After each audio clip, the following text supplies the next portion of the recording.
મંગલં ગૌતમ પ્રભુ મંગલં સ્થૂલિભદ્રાદ્યા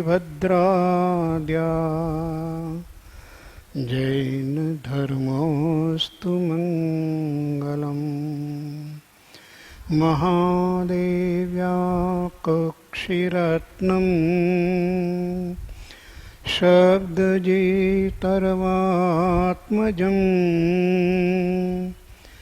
રાજચંદ્રમહં વંદે તત્વલોચનદાયકં પ્રભુ તત્વલોચનદાયકં.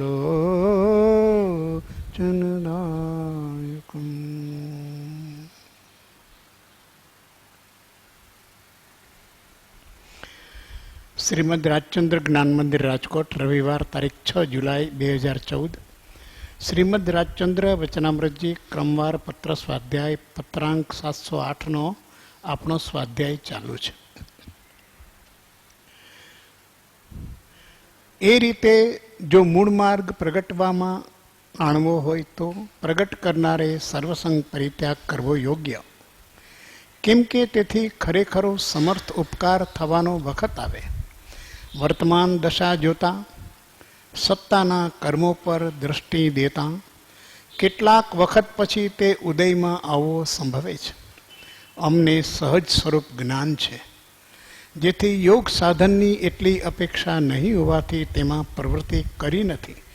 તેમ તે સર્વસંગ પરિત્યાગમાં અથવા વિશુદ્ધ દેશ પરિત્યાગમાં સાધવા યોગ્ય છે. એથી લોકોને ઘણો ઉપકાર થાય છે. જો કે વાસ્તવિક ઉપકારનું કારણ તો આત્મજ્ઞાન વિના બીજું કોઈ નથી. હાલ 2 વર્ષ સુધી તો યોગ સાધન વિશેષ કરી ઉદયમાં આવે તેમ દેખાતું નથી. તેથી ત્યાર પછીની કલ્પના કરાય છે અને 3 થી 4 વર્ષ તે માર્ગમાં ગાળવામાં આવ્યા હોય તો 36મે વર્ષે સર્વસંગ પરિત્યાગી ઉપદેશકનો વખત આવે અને લોકોનું શ્રેય થવું હોય તો થાય. કૃપાળુદેવ અહીંયા એક પોતાના કર્મ સંબંધી દ્રષ્ટિ આપી અને કર્મોની વાંચના કરે છે.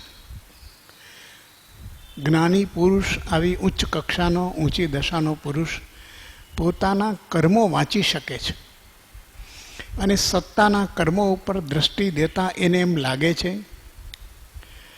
કે હાલ 2 વર્ષ સુધી આ યોગ સાધન વિશેષ કરી ઉદયમાં આવે તેમ દેખાતું નથી, કેમ કે યોગ સાધન એ સર્વસંગ પરિત્યાગ અથવા વિશુદ્ધ દેશ પરિત્યાગમાં સાધવા યોગ્ય છે. આપણે તો યોગના ક્લાસ ઠેકાણે શરૂ કરી દીધા છે અને બધી જગ્યાએ જેટલી શિબિર હોય બધી યોગની શિબિર હોય. પછી વિશુદ્ધ દેશ પરિત્યાગ હોય કે ન હોય, સર્વસંગ પરિત્યાગની તો કોઈ વાત જ નથી, કેમ કે કરાવનાર પોતે જ સર્વસંગ પરિત્યાગવાળા નથી. કંઈ પરમાર્થ માર્ગના રહસ્યો શું, એની યોગ્યતા પાત્રતા શું, એની ભૂમિકા શું, કોઈ વિચાર નથી. ગમે તેમ સારા સારા શબ્દો, સારી સારી વાતો સાંભળીને જાણી મોક્ષ હાથમાં આવી જવાનો હોય એવું ગંડ પણ ચાલ્યા કરે છે. આ વિચારનો અભાવ છે, પરિપક્વતા નથી. જ્ઞાનીના ઉપદેશ વિના આ વાત પકડાય એમ નથી. આવો સમર્થ પુરુષ પણ કહે છે કે 2 વર્ષ સુધી તે યોગ સાધન વિશેષ કરી ઉદયમાં આવે તેમ દેખાતું નથી, એટલે હજુ તો વિશુદ્ધ દેશ પરિત્યાગ પણ અમારે જરા મુશ્કેલ છે. અને પછી 3-4 વર્ષ એ માર્ગમાં ગાળ્યા હોય, 2 વર્ષ પછી 3-4 વર્ષ, 29મું વર્ષ ચાલે છે. 2 વર્ષ એટલે 31 વર્ષ, ત્યાર પછી 4 વર્ષ એટલે 35 વર્ષ એ ગાળવામાં આવ્યા હોય તો 36મે વર્ષે સર્વસંગ પરિત્યાગી ઉપદેશકનો વખત આવે. આટલી બધી એમને કેટલી બધી ગણતરી પાકી છે, એમની દ્રષ્ટિ કેટલી બધી દીર્ઘ દ્રષ્ટિ છે કે આ ક્રમ છે આખો. સર્વસંગ પરિત્યાગનો ક્રમ 36મા વર્ષે થાય અને આ પહેલાં વિશુદ્ધ દેશ પરિત્યાગ આવે, સર્વ બહારની ઉપાધિથી મુક્ત થઈએ અને પછી 3-4 વર્ષ એમાં પસાર કરીએ તો 36મા વર્ષે થાય. પણ એને જોયું તો કે આયુષ્ય તો કંઈ એવો યોગ દેખાતો નથી.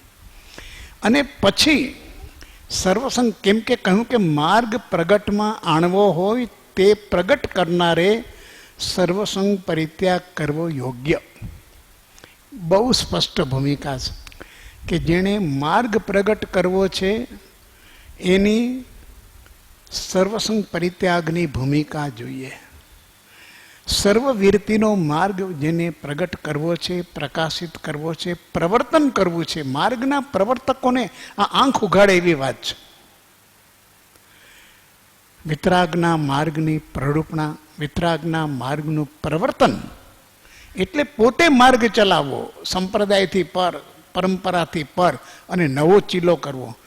એને કેટલી યોગ્યતા, કેવી ભૂમિકા એની જોઈએ તો કે સર્વસંગ પરિત્યાગ એ કરવો યોગ્ય.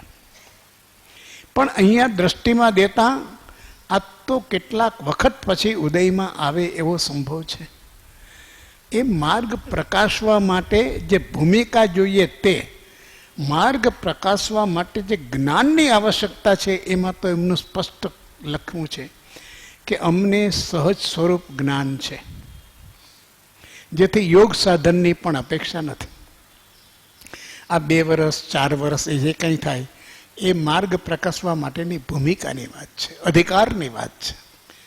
અધિકારની ભૂમિકાએ એ વાત થઈ શકે એને માટે. પણ જ્ઞાનની જ્યાં સુધી અપેક્ષા છે, આત્મજ્ઞાનની જ્યાં સુધી સ્થિતિની વાત છે ત્યાં સુધી કે છે અમને સહજ સ્વરૂપ આત્મજ્ઞાન છે, સહજ સ્વરૂપ જ્ઞાન છે. કોઈ આયાસ કરવો ન પડે, કોઈ એને માટે પ્રયાસ કરવો ન પડે. સહજ જ્ઞાનમાં છીએ અમે, સહજાત્મ સ્વરૂપ છીએ. જે પુરુષની આ દશા, આ એની જો આપણને ઓળખાય, આ અવસ્થા કઈ છે, કઈ અવસ્થામાં આ બધું લખાય છે.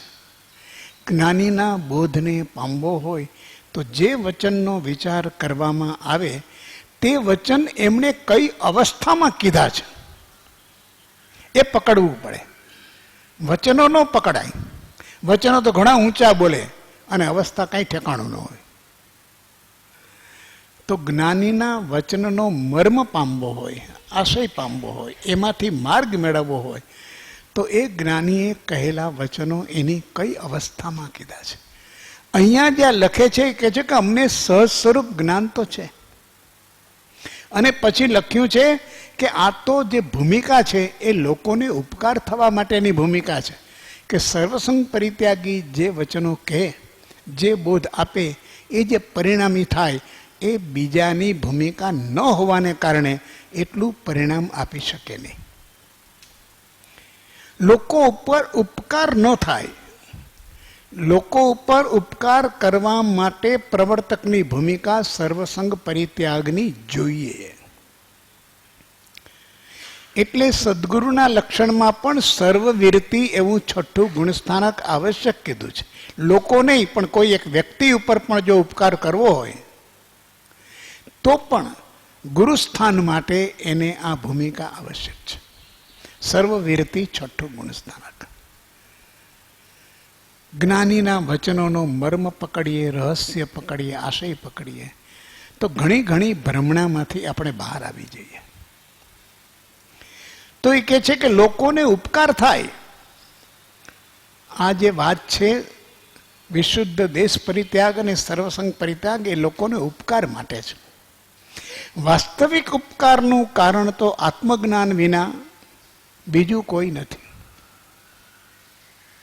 જુઓ, આ મહત્વની વાત છે. વાસ્તવિક ઉપકાર તો આત્મજ્ઞાનથી જ થાય. જો બધું જ હોય, સર્વસંગ પરિત્યાગ પણ હોય અને આત્મજ્ઞાન ન હોય તો ઉપકાર ન થાય. કેટલી બધી વાત એક એકની અંદર એક સાથે સંકળાયેલી છે. પરમાર્થ માર્ગના આ અગમ નિગમના ગૂઢ રહસ્યો ખૂબ ગંભીરતાપૂર્વક ઉપયોગ દઈને શાંતિથી ધૈર્યપૂર્વક વિચારવા પડે, નહીં તો વાત છૂટી જાય. વાસ્તવિક ઉપકાર તો આત્મજ્ઞાન વિના બીજું કોઈ નથી. એટલે કે આ પરિત્યાગ, સર્વસંગ પરિત્યાગ, દેશ પરિત્યાગ આ બધા બહુ ઉપકારી ન કરી શકે. એવા તો ઘણા જ સાધુઓ છે, મુનિઓ છે, સંતો છે, સતીઓ છે, સર્વસંગ પરિત્યાગી છે, આત્મજ્ઞાનથી રહિત છે. જીવ ઉપર પરમાર્થનો ઉપકાર કોણ કરી શકે? કેવળ આત્મજ્ઞાની ગુરુ. જો આત્મજ્ઞાન એને નથી અને બાકીનો બધો ત્યાગ હોય તો પણ એ ત્યાગ ઉપકારી થઈ શકતો નથી. કૃપાળુદેવે કહ્યું છે કે અટકે ત્યાગ વિરાગમાં. એ ત્યાગ વિરાગમાં કદાચ ખૂબ આગળ વધી જાય, ઉત્કૃષ્ટપણું એનામાં આવે અને આપણે એમ થાય કે ઓહો, પણ જો એને આત્મજ્ઞાન નથી તો એના ત્યાગ વૈરાગનો ઉપકારનું કારણ બની શકે નહીં. એનો ત્યાગ વૈરાગ એને મુબારક. જગતના જીવોને એનો ઉપકાર ન થાય, કારણ કે પ્રગટ દેવાથી અન્યનો દીવો પ્રગટે, જેને આત્મા પ્રાપ્ત છે અને પ્રગટ છે. તો જીવો ઉપર ઉપકાર કરવા માટેનું વાસ્તવિક તત્વજ્ઞાન અથવા તત્વ કયું છે? તો કે આત્મજ્ઞાન વિના બીજું કોઈ નથી. લક્ષ્યમાં આવે તો આપણને આપણું કલ્યાણ કેનાથી થાય, વાસ્તવિક પ્રમાણમાં એ દ્રષ્ટિ ખુલે. નહીં તો ત્યાં સુધી હજી દ્રષ્ટિ રાગમાં આપણે અટવાયેલા રહીશું. અને ત્યારે પણ આ પુરુષ કેટલો નિસ્પૃહ છે, નિરપેક્ષ છે, નિષ્કામ છે. એ લખે છે કે આવું કદાચ થાય, 36 વર્ષનું આયુષ્ય ખેંચાઈ જાય અને સર્વસંગ પરિત્યાગનો વખત આવે, ઉપદેશકપણું આવે, તો પણ લોકોનું શ્રેય થવું હોય તો થાય. લોકોનું શ્રેય થવું હોય તો થાય. જો આપણે આપણું શ્રેય કરવાની ઈચ્છા નથી તો આત્મજ્ઞાની એવા વિતરાગી સર્વજ્ઞ પરમાત્મા પણ આપણી સામે આવીને ઊભા રહીએ તો પણ આપણું કલ્યાણ કરી શકવા એ સમર્થ ન બની શકે. અને એવું તીર્થંકરોના જીવનની અંદર કે ભગવાનના સમયની અંદર પણ કેટલા કેટલા નિર્ણવો હતા, એટલે પોતાના મતના આગ્રહી હતા, પ્રભુને સમર્પિત નહોતા. ભગવાન મહાવીરની દીકરી પણ મહાવીરની સામે પડી હતી, પોતાની 10,000 શિષ્યોને લઈને, અને જમાઈ જમાલીની સાથે ચાલી નીકળી હતી. ત્યાં પિતા પુત્રોના સંબંધની તો કોઈ પ્રશ્ન રહેતો જ નથી સર્વસંગ પરિત્યાગમાં, પણ ગુરુ શિષ્યનો સંબંધ તો ખરો ને. મહાવીર મારા પિતા નથી, પણ મહાવીર પાસે દીક્ષિત છે ને, છતાં પણ એને જમાલીની સાથે ચાલી નીકળી છે. લોકોનું શ્રેય થવું હોય તો થાય. નિમિત્ત નૈમિતિક યોગ જોઈએ, પારમાર્થિક ઋણાનુબંધ જોઈએ, જીવની પોતાની પાત્રતા જોઈએ, એનું મુમુક્ષુપણું, એનું જિજ્ઞાસુપણું હોય તો કલ્યાણ થાય. જીવમાં કલ્યાણ કરવાની કોઈ વૃત્તિ, ભાવના, લાગણી, માગણી કાંઈ ન હોય તો સામે જ્ઞાની છે એટલે આપણું કલ્યાણ થઈ જાય, એ પણ ન થાય. સર્વપ્રથમ આવશ્યકતા પોતાની મુમુક્ષુતાની છે, પછી આ યોગની છે. પણ સંબંધની ગણિત એવું છે કે જ્યારે યોગ્યતા પ્રાપ્ત થાય ત્યારે યોગ આપોઆપ આવીને મળે છે. આ એક વિશ્વની વ્યવસ્થા છે, કારણ કે પ્રત્યેક જીવ મુક્ત થવા સર્જાયેલો છે. જીવ બંધનમાં પોતાને કારણે છે. વિધાતાનું વિધાન તો એની મુક્તિ માટેનું જ છે. પ્રત્યેક જીવ એનું સ્વાભાવિક ગમન, એની ચેતનાનું ઉર્ધ્વીકરણ જ છે. પણ જીવ પોતાના અજ્ઞાનને કારણે, આગ્રહને કારણે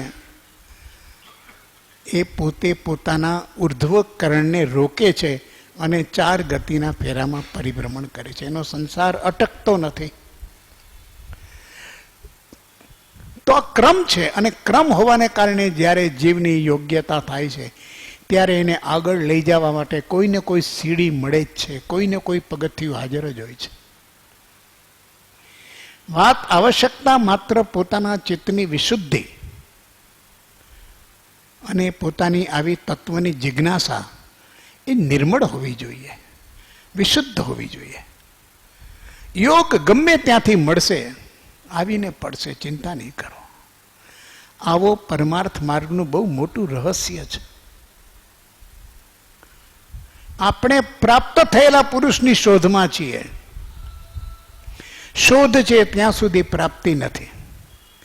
પણ તું પોતે પ્રાપ્ત થયો હોઈશ તો એને યોગ્ય વ્યક્તિને શોધવા જવાની જરૂર પડશે નહીં. આવો ક્રમ છે. પણ હું પણ મળતું નથી ને, અહંભાવ તૂટતો નથી. અને જે અગમ નિગમના આ રહસ્યભૂત સિદ્ધાંતો છે એમાં શ્રદ્ધા બેસતી નથી કે તારી યોગ્યતા પરિપક્વ થયે એવું કોઈને કોઈ પ્રકારનું નિમિત્ત તારા ઉર્ધ્વીકરણ માટે તને મળશે જ. આ ક્રમ છે. એ પુણ્યાનુબંધી પુણ્યનો ક્રમ છે. એ સાનુબંધ એને કહેવામાં આવે છે.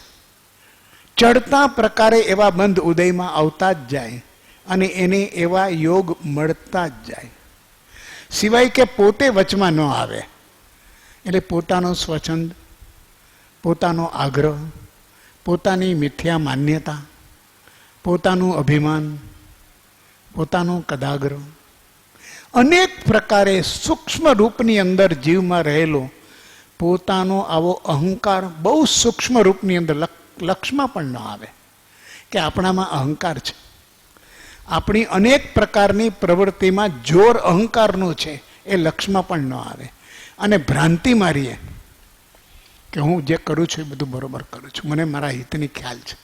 ત્યાં એનું હું પણ એટલું બધું પાવરફુલ છે કે એને પેલી અહંકારની આ લહેર ઝીણી પકડાતી નથી.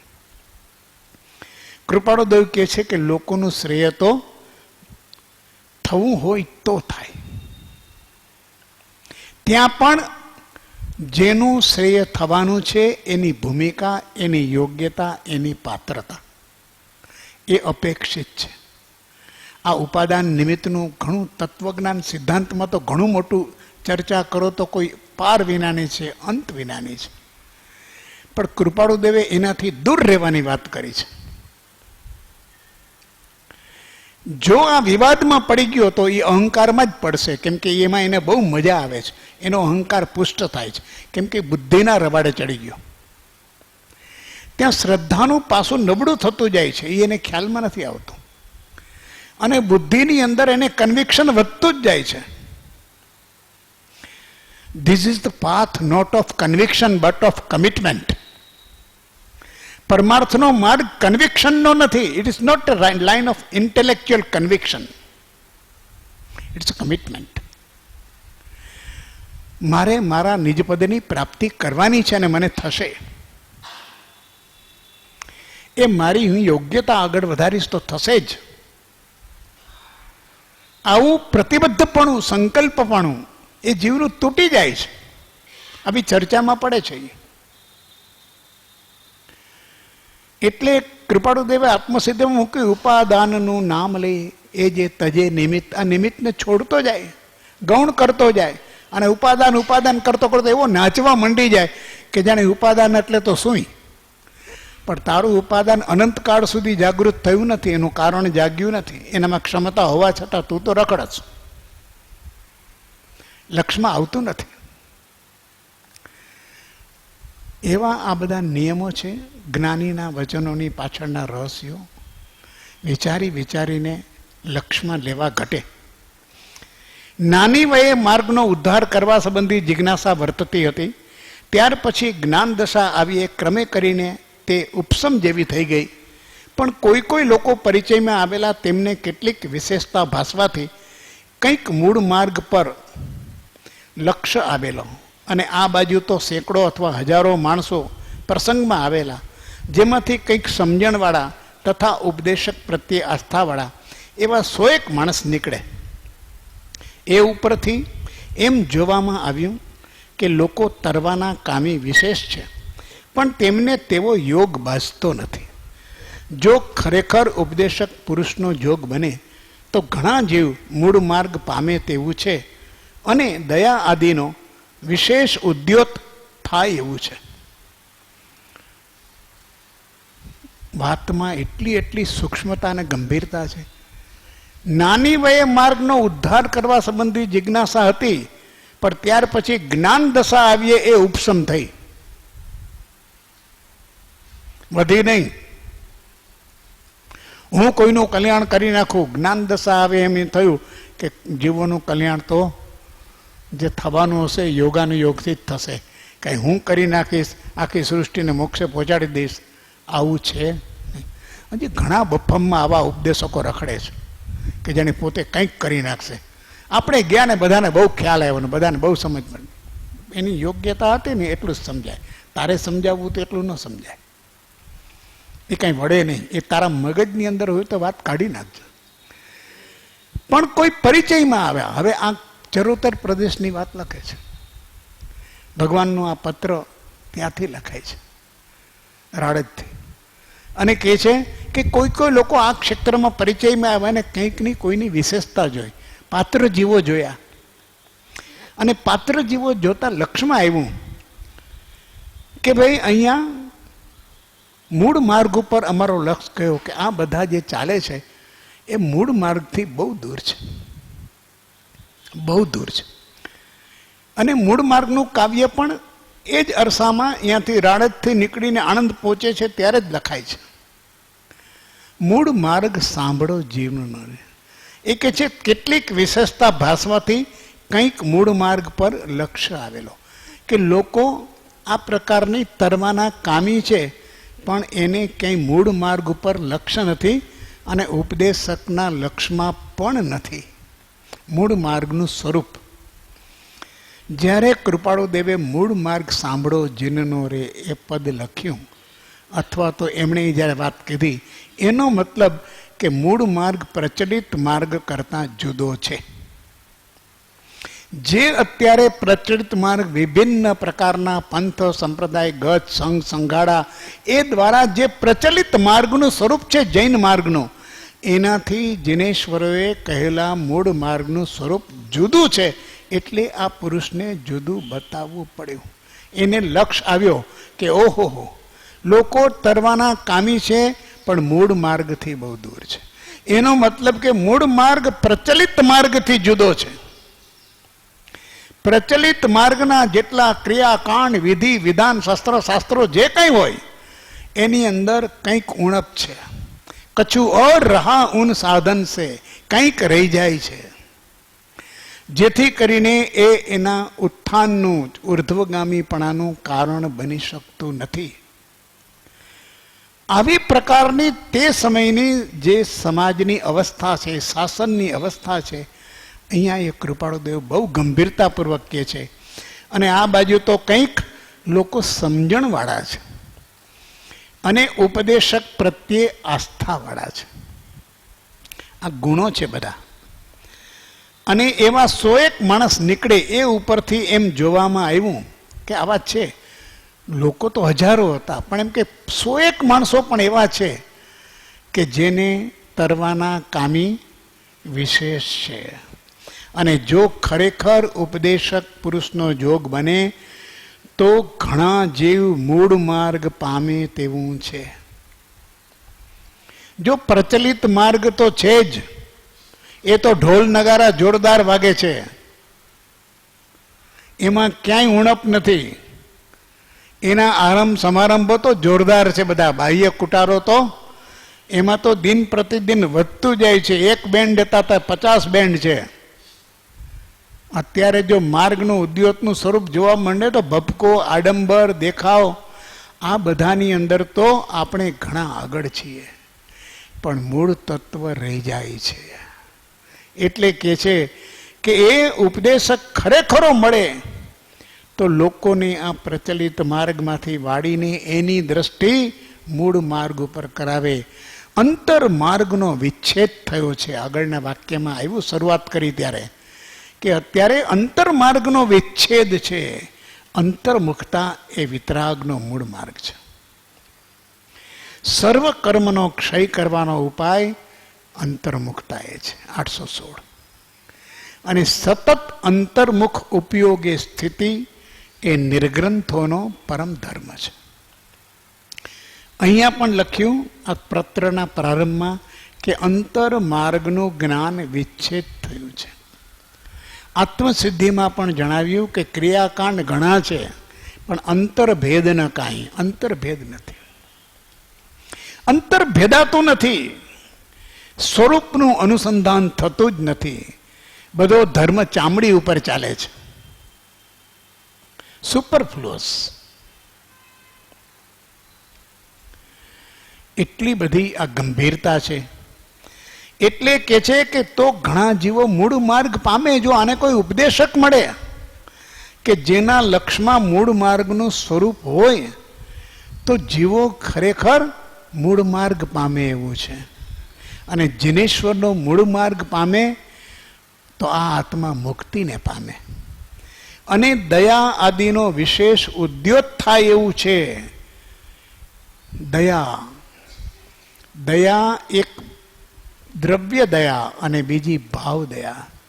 દ્રવ્ય દયામાં ભૂખ્યાને અન્ન આપવું, નિર્વસ્ત્રને પહેરવા ઓઢવાનું આપવું, અને નિરાધારને આધાર આપવો, રોગીને ઔષધ આપવું, આ બધા દ્રવ્ય દયાના લક્ષણો છે. પણ પોતાના અજ્ઞાનને કારણે, મિથ્યાત્વને કારણે જન્મો જન્મ પાપ કરીને, કર્મના બંધ કરીને, કર્મની જંજીરોમાં જકડાઈને અનંત કાળ સુધી સંસારની અંદર 84ના ચક્કરમાં ફર્યા કરે, ભવચક્રમાં અટવાયા કરે અને સંસારનું પરિભ્રમણ અંત વિનાનું ચાલ્યા જ કરે. આવા જીવો ઉપર દયા આવે કે આવા ચેતનમય આત્માઓ આ ચેતન દ્રવ્ય આ પૂતગલના પનારે પડીને અજ્ઞાનના કારણે વશ થઈને અહો વિભાવની અંદર ભટકીને કર્મના બંધ કરીને પોતે જ પોતાની જાતે બાંધે છે. આને બાંધનાર બીજો કોઈ નથી, પોતે પોતાથી બંધાય છે. અને એનું કારણ અજ્ઞાન છે. એને આવા જ્ઞાની મુક્ત પુરુષોએ કહેલો માર્ગ એનું મૂળ સ્વરૂપ લક્ષમાં નથી અને બહારના સ્વરૂપની અંદર એ આંધળો બન્યો છે. એમાં એનો સ્વચ્છંદ ભળ્યો છે, એમાં એનો મતાર્થ ભળ્યો છે, એમાં એનો અહંકાર ભળ્યો છે.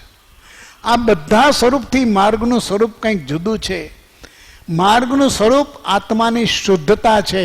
અંદર રહેલું જે ચેતન દ્રવ્ય છે એ દિન પ્રતિદિન શુદ્ધ થતું જાય તો એમાં રહેલી મલિનતા એ વિષય કશાયની છે. મારા રોજના સાધન ગમે તે પ્રકારનું હોય પણ રોજની અંતરમાં રહેલી વિષય કશાયની મલિનતા ઓછી થવી જોઈએ. ઈચ્છાનું જોર, તૃષ્ણાનું જોર, વાસનાનું જોર શમી જવું જોઈએ.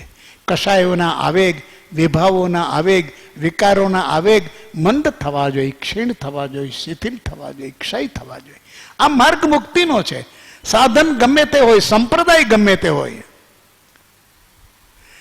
પણ મોક્ષ કહ્યો નિજ શુદ્ધતા. આ ચૈતન્ય શુદ્ધ નહીં થાય. અરે એના ઉપર થરના થર ચડ્યા કરશે, અભિમાનના, સ્વચ્છંદના, મતના, આગ્રહના, પંથના, દ્રષ્ટિરાગના. તો આ મુક્તિનો માર્ગ અને આની વાત ક્યાં થઈ? કેટલો વિરોધાભાસ છે. આ કેદી આનો આ દયા આવે છે. અરે જગતના જીવો, જો એને મૂળ માર્ગ તરફ લક્ષ્ય થાય કે હું જે કરું છું એનાથી તો બંધાવું છું, છૂટતો નથી. હું જે પાછળ ગાંડો થયો છું જે ધર્મના નામે. અને ઉપનિષદની અંદર એક સરસ વાક્ય આવ્યું છે. એમાં કહ્યું છે કે આ જગતના જીવો સામે જોતા જ્ઞાનીઓ કે છે અંધકારમાં જેટલા અથડાતા નથી એટલા પ્રકાશમાં અથડાય છે. અજ્ઞાનના અંધકારમાં જેટલા જીવો અથડાતા નથી એથી સવિશેષ જીવો પ્રકાશના ઉજાસમાં અથડાય છે. કારણ કે સ્વચ્છંદ છૂટતો નથી. એને એ ઉજાસ પ્રાપ્ત થવો જોઈએ, એ સન્મુખ થતા નથી. અજ્ઞાનીને તો ક્યાંક કોક દિવસ એને ઠેકાણે લાવી શકાય, પણ ભ્રાંતવાળા જીવોને, ભટકેલાને કોઈ એને ભાન કરાવી શકે નહીં. આવી વિચિત્ર સ્થિતિ છે. તો ત્યાં એ પ્રકારે દયા આવે છે. આ દયાનું સ્વરૂપ, ધર્મનો બીજો દયા સમાન. એ દયાનો સામાન્ય અર્થ કરી કે ચકલાને ચણ નાખી દો અને ગાયોને ઘાસ નાખી દો. આપણે તો દયા ધર્મમાં માનનારા છીએ. આપણી પેલી દયા કે આ આત્મા કર્મની જંજીરોમાં બદલાય છે. અનંતકાળ સુધી આપણે એવા જ કર્મોની જાળ જ ગૂંથતા જઈએ છીએ કે આત્મા જન્મો જન્મ સુધી મુક્ત જ ન થાય અને એના ગતિના ભ્રમણ ઓછા ન થાય, એના ફેરા ઓછા ન થાય, ટળે નહીં. આવું પરિભ્રમણ અનંત સ્વરૂપ પકડતું જાય છે. આવા અનંતાનુબંધી કર્મના સ્ટેજમાં આપણે છીએ. આ નથી ખ્યાલ આવતો કે આ સ્ટેજ તૂટવું જોઈએ. જીવને જ્યારે બોધ થાય છે, જ્ઞાન થવું અને બોધ થવો બેમાં ફેર છે. જ્ઞાન થવું તો આત્મા છે, નિત્ય છે, કર્તા છે, ભોગતા છે, મોક્ષનો ઉપાય છે, બધું બરોબર છે. આ તારું જ્ઞાન છે, બોધ નથી તને. બોધ થવો એ તો પરિણતિ થવી. જ્ઞાન થવું, જ્ઞાન થાય, પણ બોધની અંદર તો દશા બદલાય. બોધ થાય એટલે અંતરમાં ઉજાસ થાય, અંદરનો અજ્ઞાન ટળે, અંદરનો પોતાનો સ્વચ્છંદ ટળે. આ બોધ થાય. જીવને શાસ્ત્રો વાંચવાથી જ્ઞાન થાય. બોધ થવું હોય તો થાય, ન પણ થાય.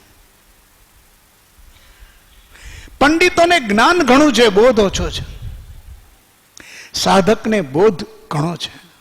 કદાચ જ્ઞાન ઓછું હશે, દ્રવ્યાનુયોગનું જ્ઞાન ને ભેદ ને પ્રભેદ ને પ્રકાર ને આટલા પ્રકારને, આટલી પ્રકૃતિને, પેટા ભેદ આટલા ને, એના પેપર આપવામાંથી જ નવરો ન થયો અને પ્રકૃતિ બધી એમને એમ રહી ગઈ, એકેય ઓછી ન થઈ અને માર્ક 100 મળ્યા. શું થાય?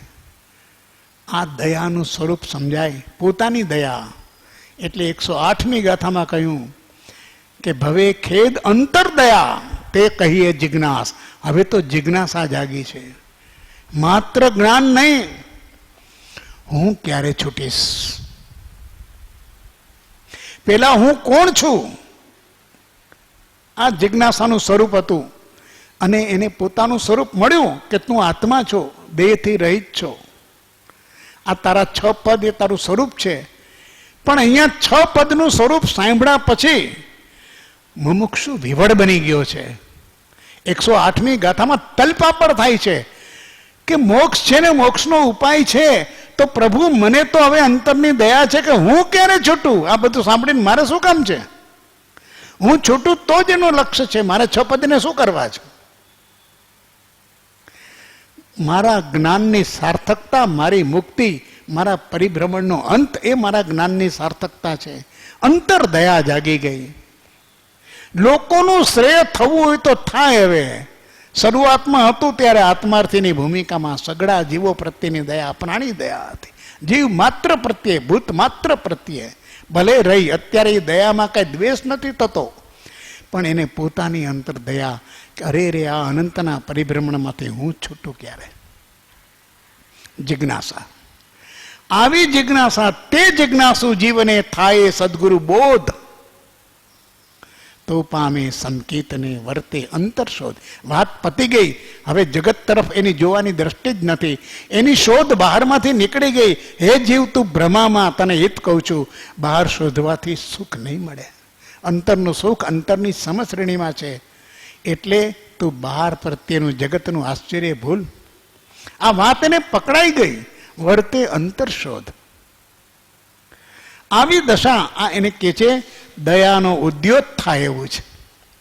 કૃપાળુ દેવને એટલો બધો કરુણાનો ભાવ આવે છે અહીંયા આ પત્ર લખે છે ત્યારે કે આમાં કંઈક કોઈક આવા કામી છે તરવાના. જ્યારે સાચા જિજ્ઞાસુઓ જોવા મળે છે ત્યારે એમ થાય છે કે ઓહો, આ કંઈક આમાં જોગ થાય તો સારું.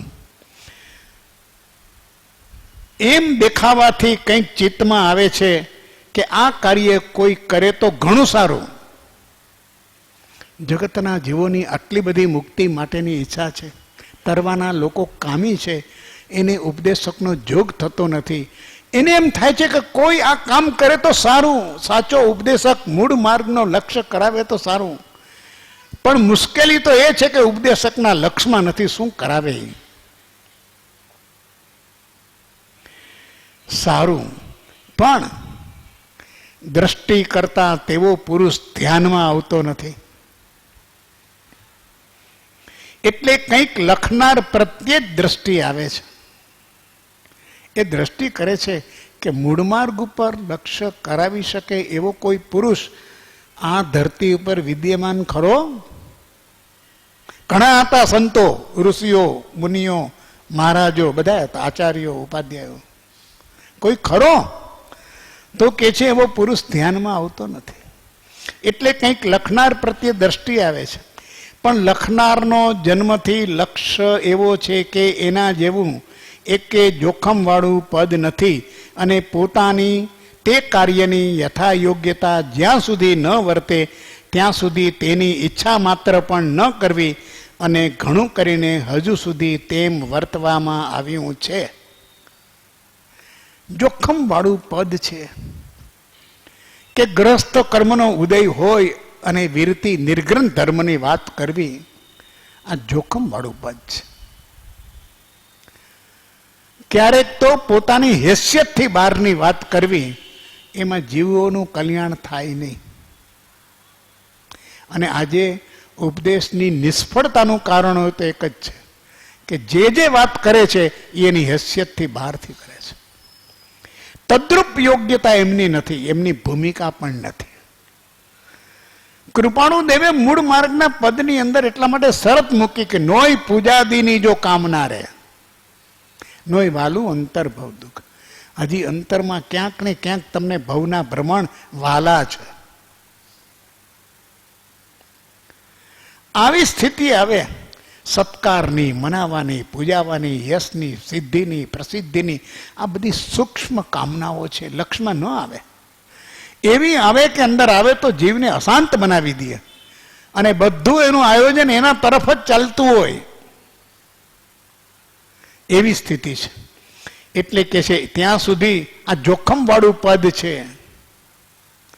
આમાં જીવ બંધાવાની શક્યતા વધારે છે, અને લોકોને તો માર્ગ મળશે જ નહીં.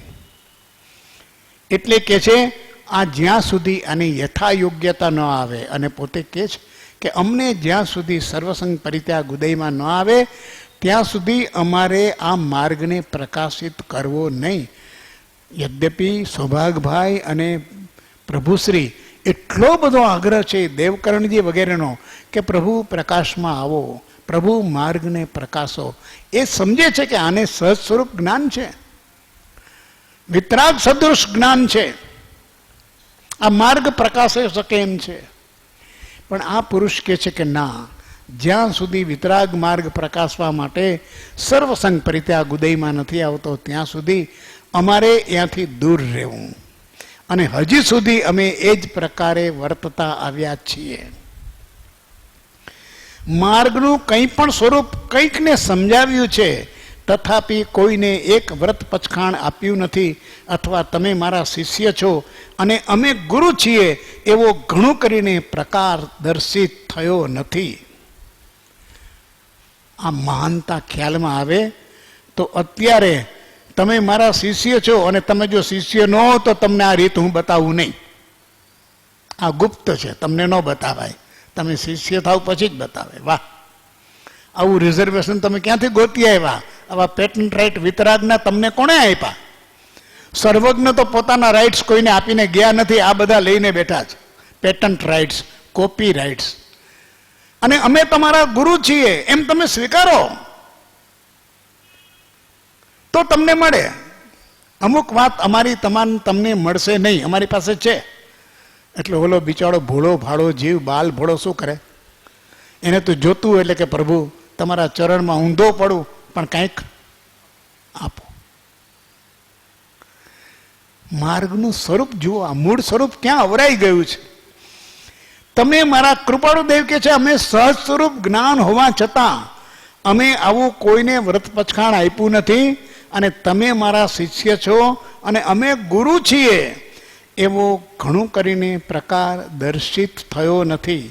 કહેવાનો હેતુ એવો છે કે સર્વસંગ પરિત્યાગ થયે તે કાર્યની પ્રવૃત્તિ સહજ સ્વભાવે ઉદયમાં આવે તો કરવી, એવી માત્ર કલ્પના છે, તેનો ખરેખરો આગ્રહ નથી.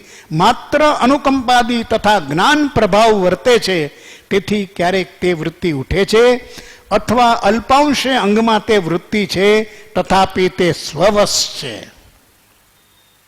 આ કૃપાળુ દેવની આ ઓળખાણ છે. આખું સૂક્ષ્મ રૂપની અંદર આ ચરિત્રની મહાનતા, આ આત્માની કઈ ભૂમિકાનો આ જીવ છે.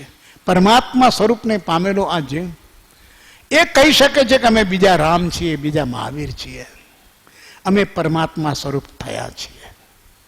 જ્ઞાન અપેક્ષાએ કોઈ ઉણપ નથી, પણ છતાં વ્યવહાર અપેક્ષાએ એમની પોતાની સાવધાની, સતર્કતા, જાગૃતિ કેટલી છે. કોઈ જીવનું હિત ન થાય, માર્ગની પ્રરૂપણામાં ક્યાંય વિરોધ ન આવે, અને ઉત્સુત્ર પ્રરૂપણા જેવું તો કોઈ પાપ નથી. એટલે કે છે કે આ અમે આવી પણ સર્વસંગ પરિત્યાગ થાય તો પ્રવૃત્તિ કરવી, ઉદયમાં આવે તો કરવી. કરવા માટે સર્વસંગ પરિત્યાગ નથી લેવો.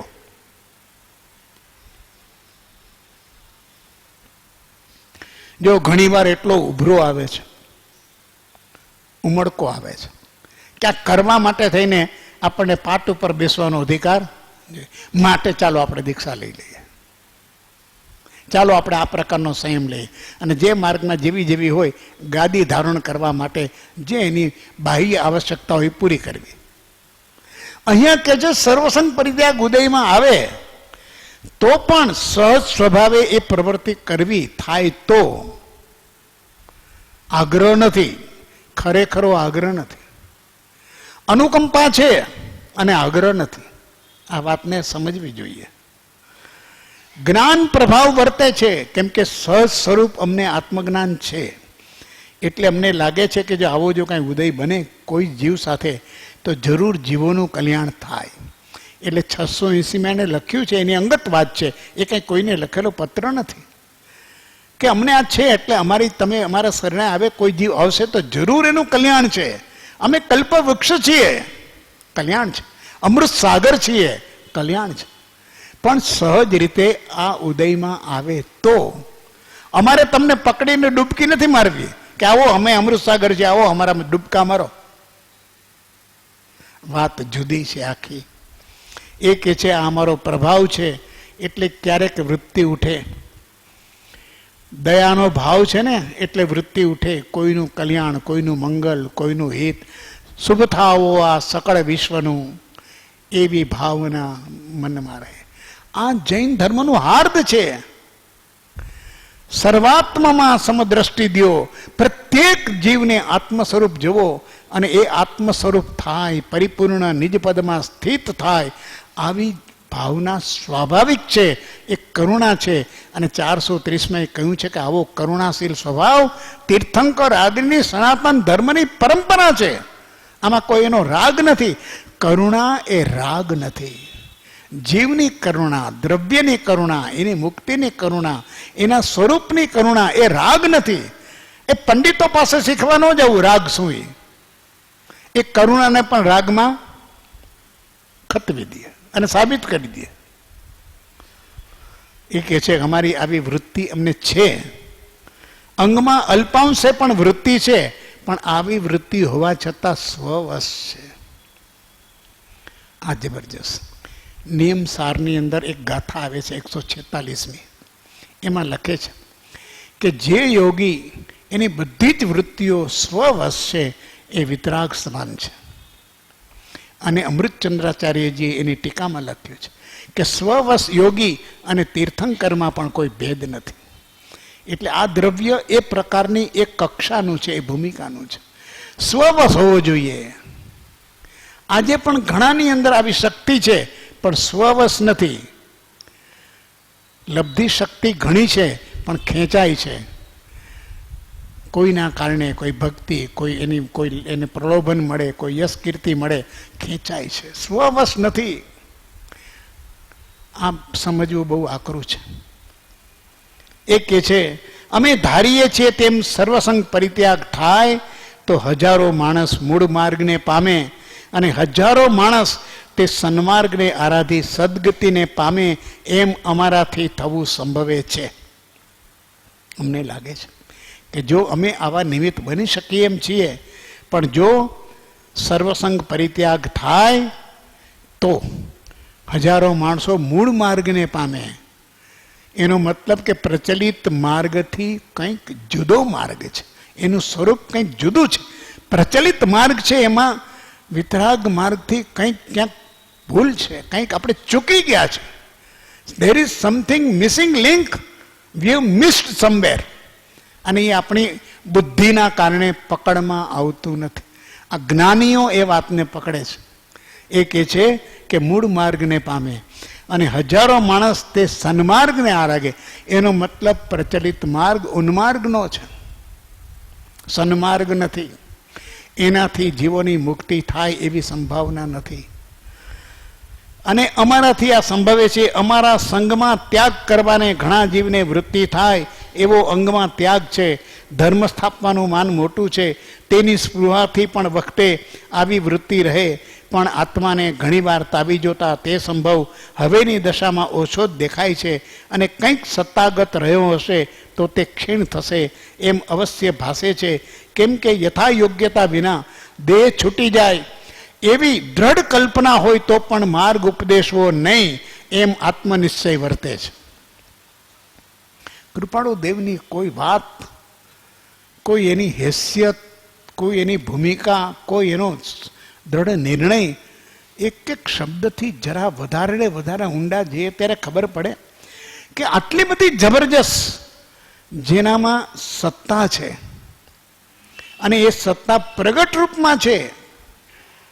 એ પોતે જાણે છે કે હજારો જીવો મૂળ માર્ગને પામે, સન્માર્ગ થાય અને સન્માર્ગથી જીવનું કલ્યાણ થાય.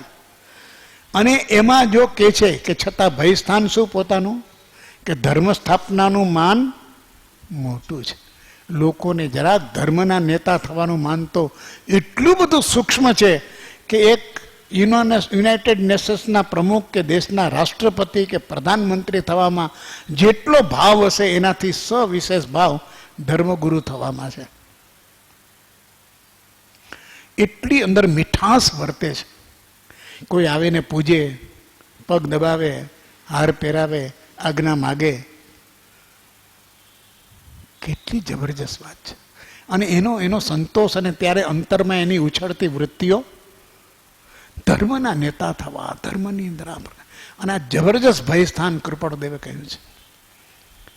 આજના ગુરુઓનું આ મોટું ભયસ્થાન છે અને લગભગ બધા સપડાયેલા પડ્યા છે. એ કહે છે કે એથી એની સ્પૃહા થાય, અંદરથી સ્પૃહા, બધી સ્પૃહા મટી ગઈ છે, બધી સ્પૃહા મટી ગઈ છે. પતિ પત્નીને છોડે, મા બાપને છોડે, ભાઈ ભાંડુને છોડે, પોતાના ધંધાને છોડે, મિલકતના અધિકારને છોડે, શરીરના સુવિધાઓને છોડે, પણ આ માન જે છે એને છોડી શકાય એમ નથી. આ મતનો આગ્રહ અને પદનો આગ્રહ, ધર્મગુરુ થવું. અને એમાં બીજો ન આવી જાય. અરે હજી પોતાનું જીવન ચાલે છે ત્યાં આવતામાં બીજો ન આવે, એના પાછા કાવા દાવા શરૂ થાય, આયોજન શરૂ થાય કે કોણ આમાં ઉત્તરાધિકારી બને. આ બધી વાત કેટલી ક્લિષ્ટ વાતો છે, સંસારીની દ્રષ્ટિએ નહીં પણ ધર્મ જીવનમાં પડેલા લોકો માટે તો આથી નિકૃષ્ટતા બીજી કઈ હોય કે જેને સંસારને ક્ષણભંગુર માન્યો છે, એણે આવતી બધી વ્યવસ્થાઓની એના આટાપાટા રમવાના શરૂ કરી દીધા છે. કોઈ વાત કહેવા જેવી નથી. એ કહે છે એની સ્પૃહા, આ સ્પૃહા અંતરંગ સ્પૃહા છે, એ ધર્મની નથી, આ કર્મની છે. અને આત્માને તાવી જોતા એ કહે છે આવો સંભવ અમારા જીવનમાં તો ઘણો જ ઓછો છે. આટલી અમારી સ્થિતિ છે, અમે ધર્મગુરુ થઈ શકીએ, ધર્મનું સ્થાપન કરી શકીએ, ધર્મ ચલાવી શકીએ, પણ છતાં અમે અમારી આત્માની સ્થિતિ તાવીને કહીએ છીએ કે સંભવ ઓછો છે, અમે અમારાથી થશે નહીં, અમે કરીશું નહીં. અને કંઈક સત્તાગત હશે. જો આ સત્તાગત પણ હોય, કેટલાક સંસ્કારો તો જન્મો જન્મ ન હોય, આ સત્તાગત હશે તો પણ તે ક્ષીણ થશે એમ અવશ્ય ભાસે છે. આ એના સત્તાગત કર્મો ઉપર દ્રષ્ટિ દઈને અંતરનું અવલોકન કરીને કૃપાળુદેવ પોતાની અંતઃસ્થિતિની સમીક્ષા કરે છે કે સત્તાગત કદાચ હશે, અમારા લક્ષમાં પણ નહીં હોય, તો પણ અત્યારે એવું તો આવે છે કે ક્ષીણ થશે. આવું નહીં થાય, કેમ કે નિશ્ચય અમારો છે. શું છે? યથા યોગ્યતા વિના, આ વાત સમજવા જેવી છે. યથા યોગ્યતા વિના દેહ છૂટી જાય એવી દ્રઢ કલ્પના હોય તો પણ માર્ગ ઉપદેશવો નહીં, એમ આત્મનિશ્ચય વર્તે છે. આ નિશ્ચય ટકતો નથી. એક જરાક એક ભૂમિકા ઊંચી થાય છે અને ગુરુપદ મેળવવા તૈયાર થઈ જાય છે. ક્યારે હું ગુરુ બની જાઉં ને ક્યારે બધા મારા ચેલા બને ને ક્યારે સંપ્રદાય શરૂ થાય ને ક્યારે આપણો માર્ગ શરૂ થાય ને ક્યારે જૂથ શરૂ થાય. 40-50 જૂથ લઈને ફરનારા, ઝંડા લઈને ફરનારા કાંઈ ઓછા છે? 25-50 જણા એ તો હાઈલા કરે, એ તો ટોળકી હોય છે. ડોનની ટોળકીમાં 50 જણા હોય. પણ મગજની અંદર એવું ભૂત ભરાઈ જાય છે અને પછી અમે તો જુદા છીએ, અમારું તો ગ્રુપ આમ જશે. જ્યાં જવું અહીંયા જા. આખો સંસાર પડ્યો છે અનંત પરિભ્રમણમાં, ક્યાંય તને રોકનાર કોઈ નથી. આ માર્ગ ઉર્ધ્વીકરણનો નથી. આ શું જૂથ બનાવીને આવેલો છું?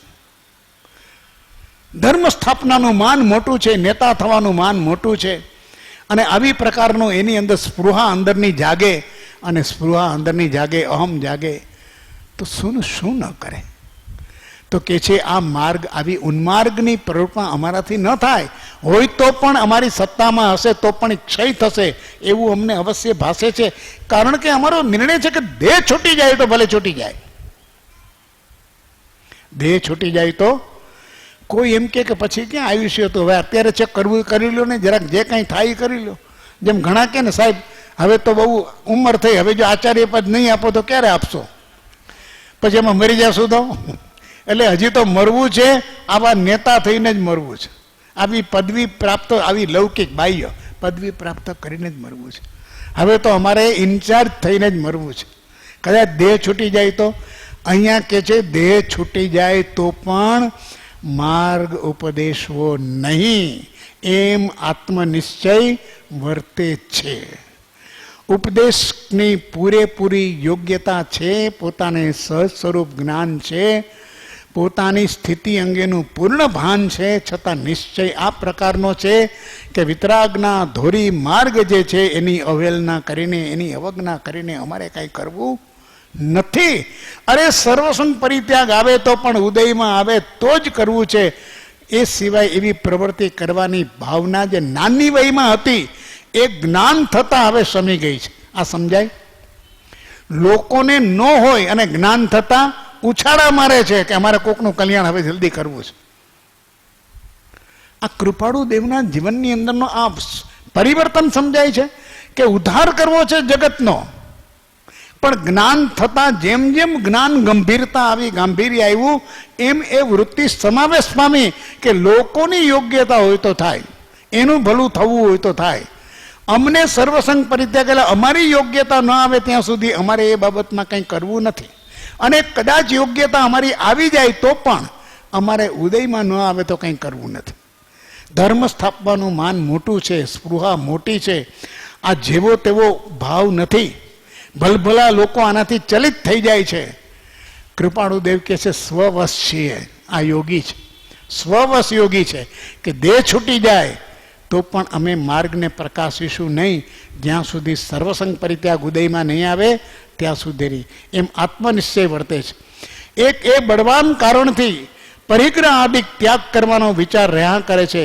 મારા મનમાં એમ રહે છે કે વેદોક્ત ધર્મ પ્રકાશવો અથવા સ્થાપવો હોય તો મારી દશા યથા યોગ્ય છે, પણ જીનોક્ત ધર્મ સ્થાપવો હોય તો હજુ તેટલી યોગ્યતા નથી. તો પણ વિશેષ યોગ્યતા છે એમ લાગે છે. જુઓ, આ પોતાનું સેલ્ફ એનાલિસિસ. ઓલા આપણે અત્યારે તમારે મોબાઈલ વાળા ઓલા સેલ્ફી કરે છે, પોતે જ પોતાનો ફોટો લે.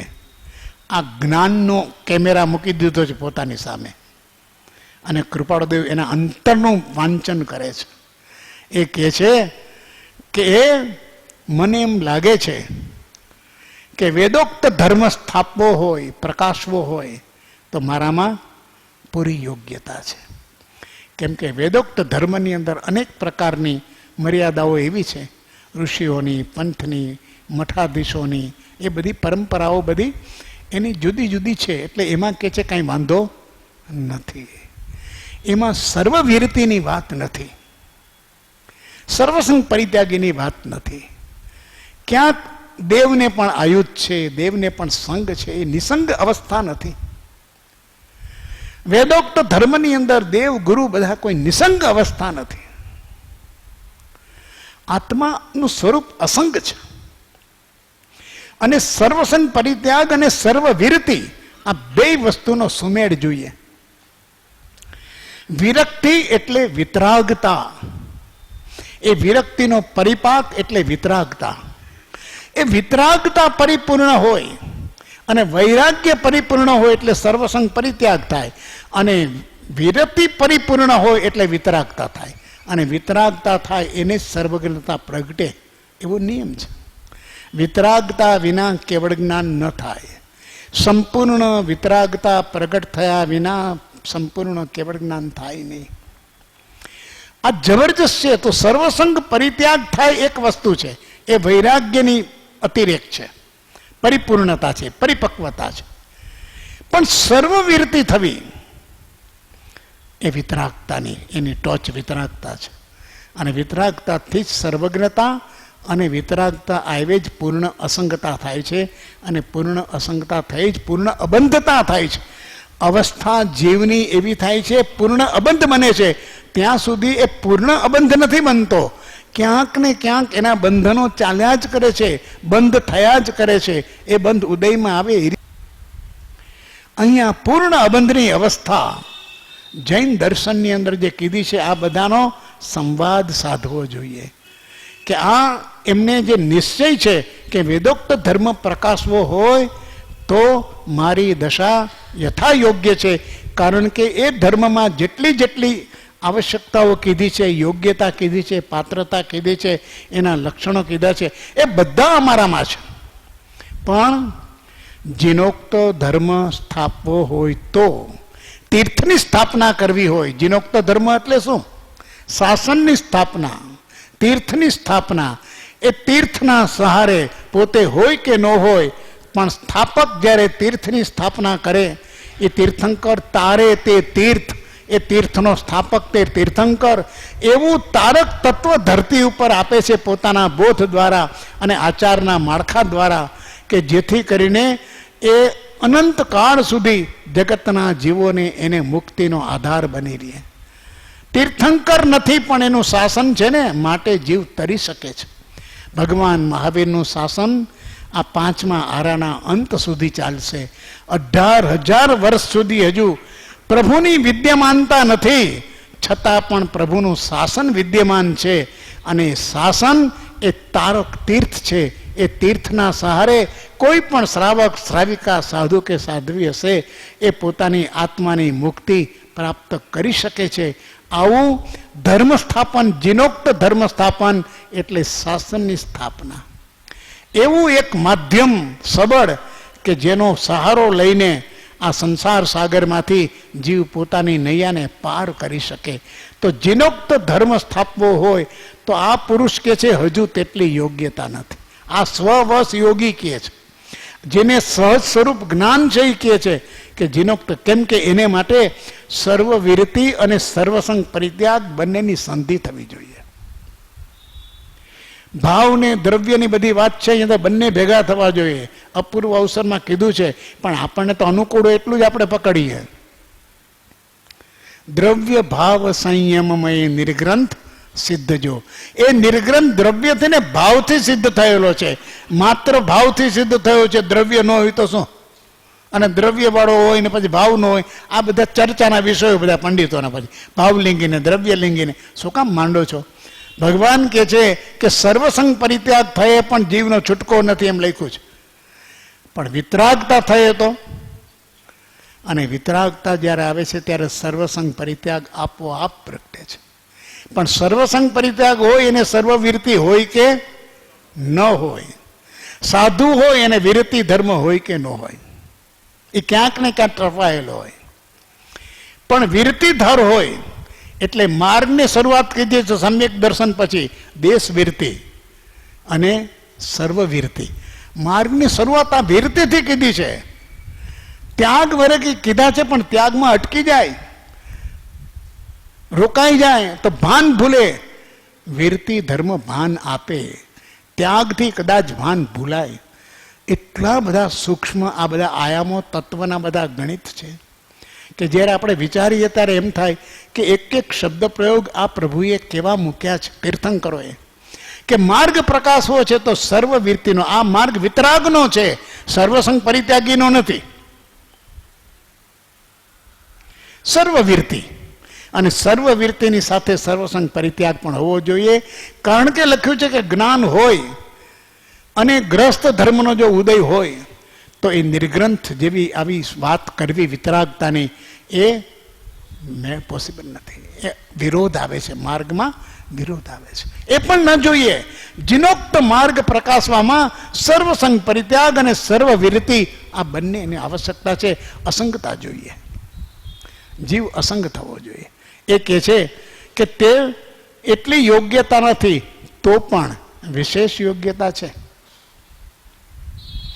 જીનોક્ત માર્ગ સ્થાપવા માટેની, જીનોક્ત ધર્મ સ્થાપવા માટે, તીર્થંકર ધર્મના સ્થાપક છે, તીર્થના સ્થાપક છે. એ માટે પણ કે છે અમારામાં એટલી યોગ્યતા નથી જેટલી ભગવાને પ્રરૂપિત કરી છે, પરંતુ વિશેષ યોગ્યતા છે એમ લાગે છે. આખી વાત એમણે આ પત્ર જે છે એ આત્મસિદ્ધિ પહેલાંની ભૂમિકા છે. મૂળ માર્ગ પ્રકાશ્યો છે એના પહેલાંની ભૂમિકા છે. આ ભૂમિકાની અંદર તે સમયે 52ની સાલમાં રાડજની અંદર કૃપાળુજી વિચરતા હતા, ચરોતરના પ્રદેશમાં, રાડ, નડિયાદ, આણંદ. એ સમયે ખંભાતમાં, પછી પેલું આપણે બળવા, આ સમયે કેવી એની વિચારની અવસ્થા જુઓ. આ પુરુષની જે સહજાત્મ સ્વરૂપ મંત્ર મળ્યો છે, પ્રભુશ્રીને મોકલાવ્યો છે, અવસ્થા જુઓ તે સમયની. એની અવસ્થાની અંદર આ સંપૂર્ણ વિતરાગ દર્શન કેવું ગુમરાય છે. કેટલા જુદા જુદા પ્રકારના વિકલ્પ કરીને અને સાંપ્રત સ્થિતિ નજર સામે લે છે અને પોતા ઉપર પણ દ્રષ્ટિ કરતા એ ક્યાંય ચૂકી જતા નથી, એ ઝંપલાવતા નથી ગુરુ બનીને હાલે કે લાવ હું ઝંડો ઉપાડી લઉં. નહીં, આવો જબરજસ્ત સ્વવશ યોગી તીર્થંકર કોટીનો પુરુષ, વિશેષ યોગ્યતાવાળો પુરુષ, એની આની આખી મનોમંથન છે, અંતરમંથન છે. અંતરદશાનું આપણે જેમ જેમ ચિંતન કરીશું એમ જ્ઞાનીની ઓળખાણ આપણી વધશે. જ્ઞાનીને ઓળખવા હોય તો એની અવસ્થાને ઓળખો, એના બાહ્ય સ્વરૂપને નહીં. એ અવસ્થાને ઓળખાવા માટે અનેક પત્રો છે, એમાંનો આ એક પત્ર સવિશેષ છે. પત્ર અહીંયા પૂરો થાય છે વિશેષ અવસરે.